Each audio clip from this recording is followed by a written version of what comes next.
Wir sind in Oschersleben. Ich bin eigentlich heiß drauf, bin auch eigentlich relativ selbstbewusst, weil ich da doch schon ein paar Mal war.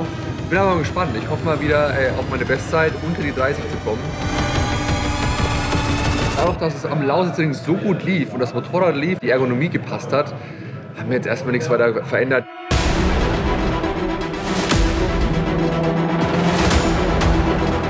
In Oschersleben haben wohl viele ihre Hausstrecken.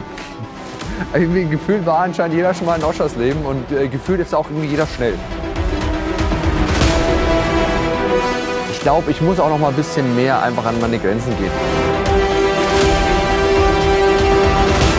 Also für mich faszinierend auf dem Motorrad war einfach, dass ich im Lausitzring so perfekt klargekommen bin. Und du kommst erstmal hier rein, fährst eine Runde und denkst erstmal wieder, krass.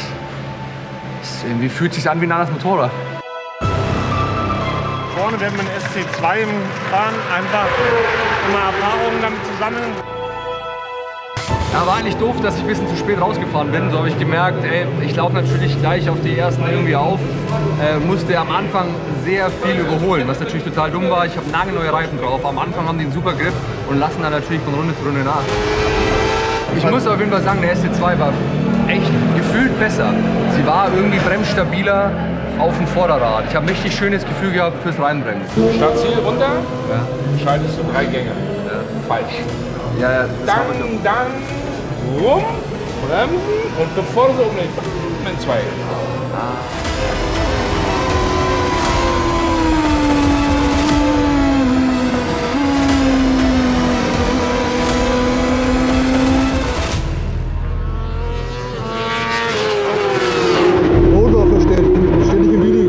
Ich hatte schon Probleme, deswegen war es auch ganz gut, dass Jens zu uns kam.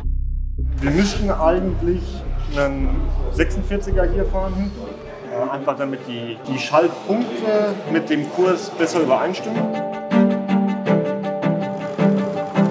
Was halt immer noch sein kann, ist, dass das Hinterrad als SC1 mehr Spin zulässt. Das wiederum ein bisschen eine Wheelie-Neigung bekämpft. Du halt merkst, dass das Hinterrad mehr arbeitet, ne, rutscht, aber du wahrscheinlich dann vielleicht sogar schneller bist. Das können wir aber, eigentlich können wir es nur im Quali rauskriegen. Aber versuch dich aktiv zu entspannen, auf den Geraden, wirklich die Geraden auch als Auszeit zu nutzen, die Hände mal aufzumachen, locker durchzuatmen.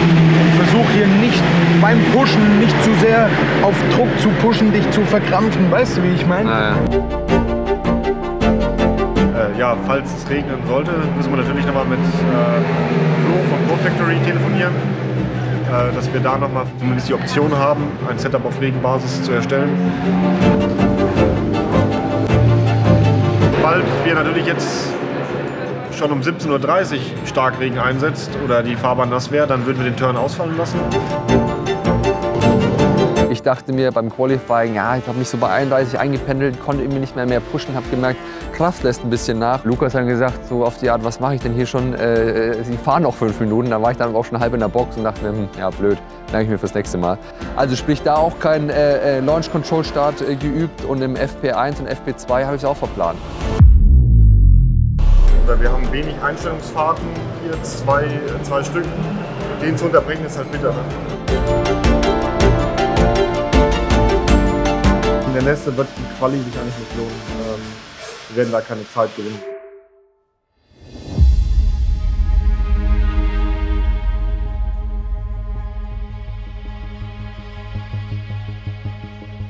Ja gut, eigentlich hat alles angefangen mit Q2. Ich wollte eigentlich noch viel testen und es gab auch noch viel zu testen. Gespräch mit Jens Holzhauer. Wir haben im Prinzip probiert rauszubekommen, warum es jetzt so schwer ist, noch schneller zu werden. Und es war so ein bisschen die Idee, dass wir hinten auf eine härtere Feder gehen. Haben jetzt nochmal Druck- und Zugstufe ein bisschen angepasst. In Kombination mit einem kürzeren Federbein, also wir sind noch einen Ticken kürzer gegangen. Asphalttemperatur von ca. 18 Grad. Das spricht gegen unser Konzept, was wir eigentlich hatten. Jetzt die Entscheidung, hinten SC1 drauf, vorne lassen wir den SC2. This is a warning for this evening. The weather report says there will be a storm. Blöde ist bloß das ganze Thema jetzt mit dem Wetter, das natürlich, es ist relativ kalt. Ich weiß nicht, ob ich mich da groß jetzt verbessern kann nochmal.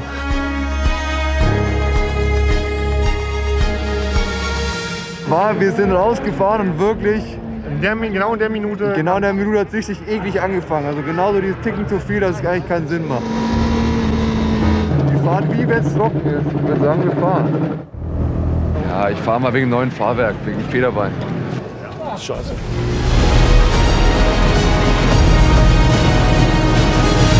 Ja, ungefähr 30, 40 Meter, dann bin ich stehen geblieben und dann hat Lukas das Bike wieder zugeschoben. Was richtig kacke ist, ich konnte jetzt nicht das hintere Fahrwerk testen und ich habe jetzt auch gar kein Launch Control geübt. Gleich geht's ins erste Rennen. Ich weiß nicht, was wir reifentechnisch fahren sollen können. Es kann von Sonnenschein, 25 Grad, 30 Grad Asphalt bis zu Regen oder nur 18 Grad Asphalt. Aktuell alles überhaupt nicht abzusehen. Federbein technisch weiß ich auch noch nicht genau, ob wir den Step zurückgehen, den wir gegangen sind.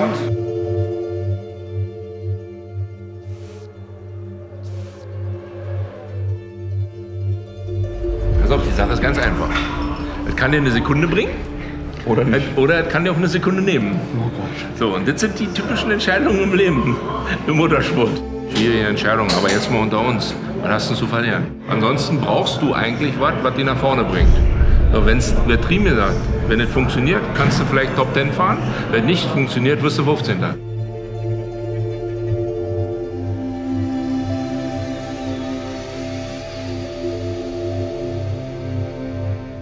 Ja, die neuen Bremsbeläge, die wir jetzt von Jens bekommen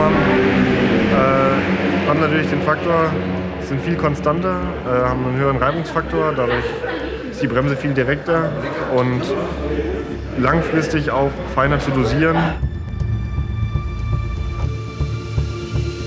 Genau, Reifenthema immer noch nicht ganz klar. Wir warten ab bis 2 Stunden vom Rennen, checken dann nochmal den Regenradar ab. Jetzt haben wir einmal Zuschauer hier in Ausschussleben und die Leute rennen weg.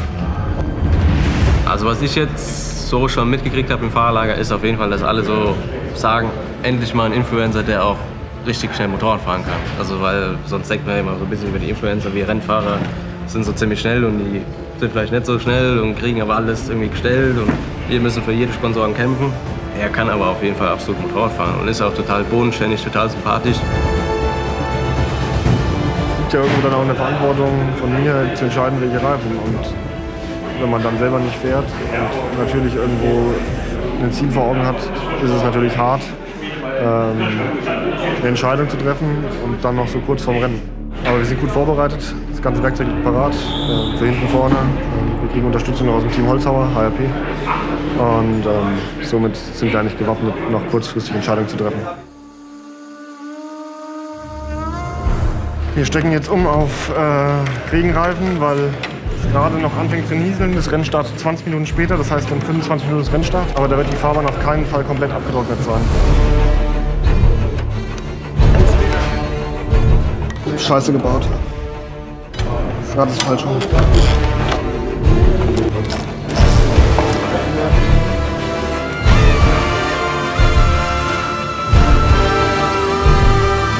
Richtig scheiße gerade. Wird wahrscheinlich halb nass, halb trocken. Ich habe immer noch kein Launch Control gemacht. Es regnet, ich weiß nicht, wie ich auf Regen fahre. Selbst wenn es leicht regnet und ich auf Blick fahre, ist auch kacke.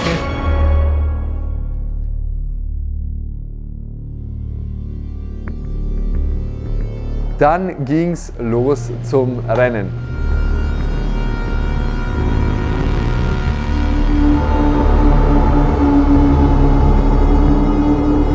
Launch Control rein, Vollgas. Ich habe mir erst mal gedacht, geil, es klappt alles. Wenn schon mal wieder die Launch Control funktioniert, ist eigentlich schon wieder die halbe Miete.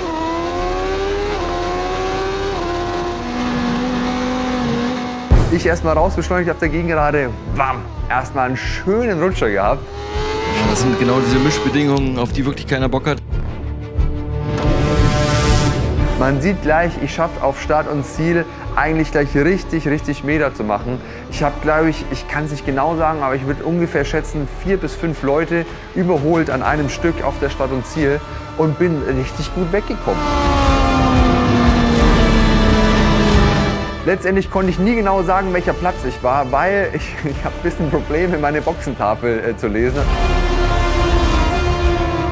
Medes YouTube muss auch ehrlich sagen, Respekt, dass er sich wirklich traut, in so einer hochklassigen Rennserie an den Start zu gehen. Medes hat gerade Just Weintke überholt, sucht jetzt der Anschluss an die Spitzengruppe. Ich hoffe, dass er jetzt den Reifen nicht überpaced, weil ich denke mal, er hat nicht so viel Erfahrung wie die anderen.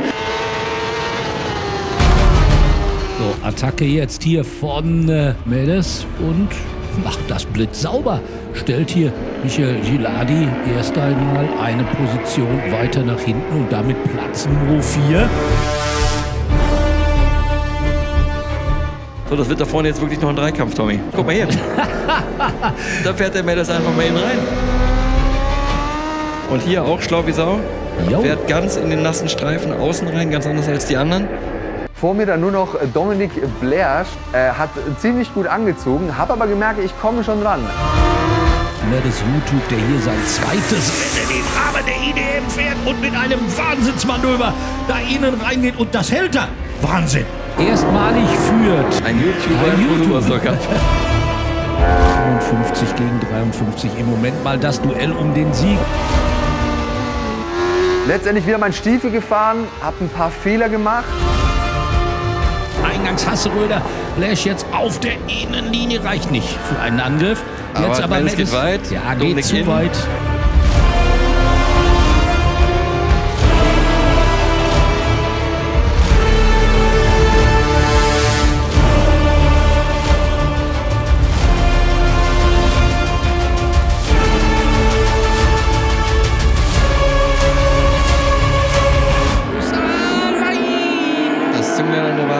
War es dann leider für einen Last Corner Attack hier von Medes.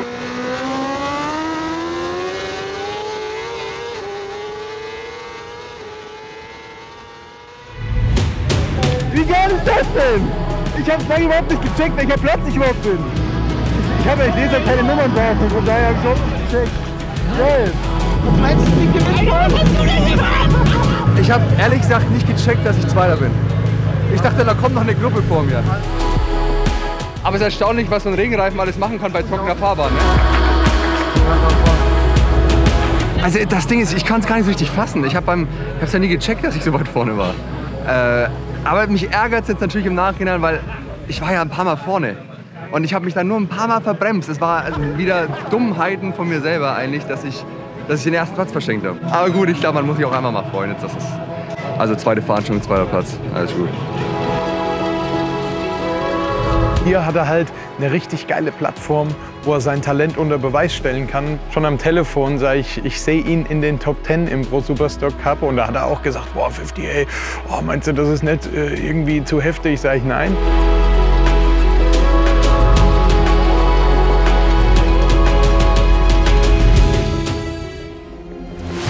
Ja, ein bisschen nervös. Neues Setup, noch nie gefahren. Natürlich im Regenrennen die Dämpferlänge und die Feder gefahren. Aber Druck- und Zugstufen und die Federvorspannung ist jetzt nochmal komplett neu. Entweder geht das Ding richtig nach vorne oder es wird ein hartes Ding. Ich komme eigentlich immer ziemlich gut zurecht, was mir hier so eingestellt wird. Schatten haben wir 19 Grad Asphalt, in der Sonne 44. Wir sind vorne mit dem ST2 und hinten mit dem ST0 rausgefahren.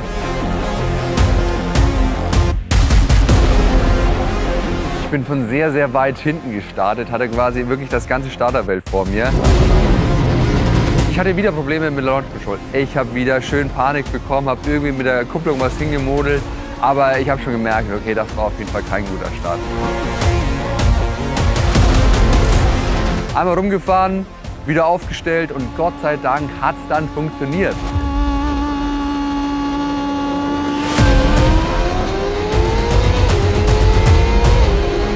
5. oder 6. Runde und ich habe wirklich die Hitze gemerkt. Ich war auf dem Motorrad geguckt und dachte mir, ob das mal so gut geht. Ich wurde leicht unkonzentriert.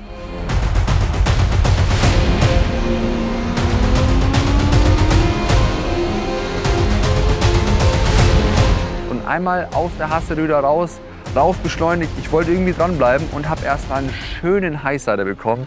Da hat es mich ordentlich durchgeschüttelt und habe mir gedacht, komm, konzentrieren, weiterfahren. Da hatte ich Gott sei Dank keiner überholt.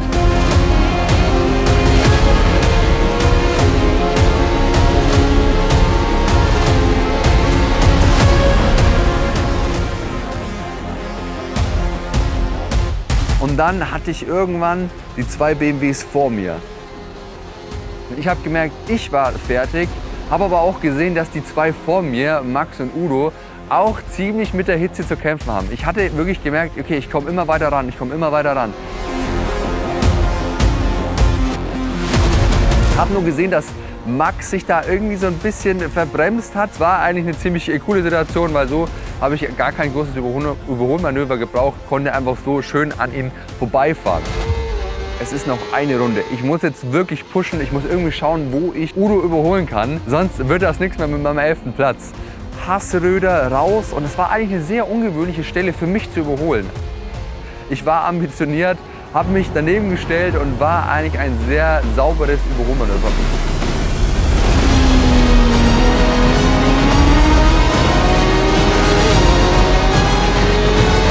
Habe ich nochmal Glück gehabt, weil da war wenigstens überhaupt noch was zu retten, weil viel habe ich nicht mehr gesehen vor mir. Die haben sich dann komplett abgekapselt, die volle Gruppe. P11, bin von daher zufrieden, aber die Jungs sind hier einfach schnell. Man merkt irgendwie, jeder fühlt sich hier zu Hause. Es hat Spaß gemacht, geile Fights, es ist alles fair geblieben. Und danach haben wir uns alle die Hände gegeben. Geiler geht's nicht.